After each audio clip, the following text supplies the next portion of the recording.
Latest update, puntod ni Mahal magkakasamang dinalaw ng pamilya Molino at Tesorero. Narito ang buong detalye.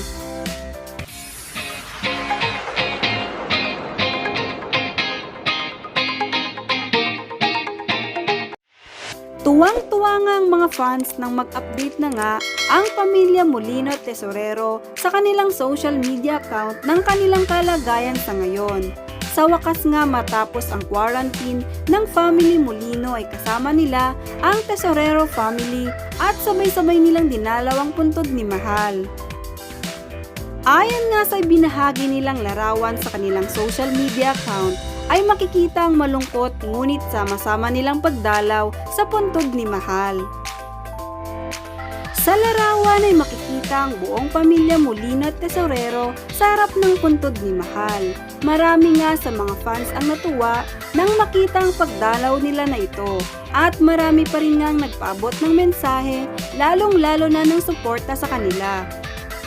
Kapansin-pansin din nga na magkasamang nagpakuha ng larawan sina Migs Molino at Jason Tesorero habang suot ang damit ni Mahal na may nakalagay na Forever in Our Hearts. Mahal, gone but not forgotten. Isa pa nga sa kapansin-pansin ay nakangiti na dito si Migs Molino na tila nga masaya dahil dinalaw nila ng sabay-sabay si Mahal. May mga larawan din nga na makikita na inaayos nila ang puntod ni Mahal at ama nito bilang bahagi nga ng pagdalaw nila dito. Maingat nga na inaayos ni Jason, Christian na pamangkin ni Migs at si Migs ang bawat bulaklak sa ibabaw ng puntod ni Mahal. Sa isa pang larawan ay mapapansin na animoy nagbigay sila ng panalangin sa mga namayapa nilang mahal sa buhay.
Sa isa pang larawan ay binahagi naman nila ni Kate Tesorero sa kanyang Instagram story ay makikita na nakatayo sa paligid ng puntod ang ibang miyembro ng pamilya habang si Migs ay nagsisindi ng kandila para kay Mahal na may caption na "Happy na si Ate Mahal". Ayon naman sa ibinahagi ng pamangkin ni Migs Molino na si Christian at girlfriend nito na si Pia ay makikita na pareho silang malungkot na nakaupo sa harap ng puntod ni Mahal. Makikita nga ang puntod ni Noemi Mahal Tesorero at ama nito na si Remedyo Tesorero na may salitang "Always in our heart". At sa kanilang caption na "You will always have a special place in our heart. Mahal na mahal ka namin, Ate Mahal".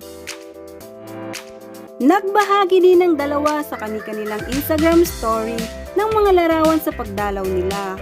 Mapapansin na magagandang bulaklak sa puntod. Si Pia na may caption na "Mahal kita". Sa story naman ni Christian ay malungkot na emoji. At si Chelly Molino naman habang nakaupo ito sa puntod at nagsisindi ng kandila. Ayon pa nga sa update ay isinauli na umano ni Migs kay Jason Tesorero ang cellphone at iba pang mga gamit ni Mahal. At nabasa na ni Jason ang mga conversation ng dalawa. Kinilig umano siya at balak niyang ibahagi ito sa tamang panahon. Natuwa nga ang mga fans dahil siguradong may aabangan na naman sila na siguradong kakikiligan ng mga ito.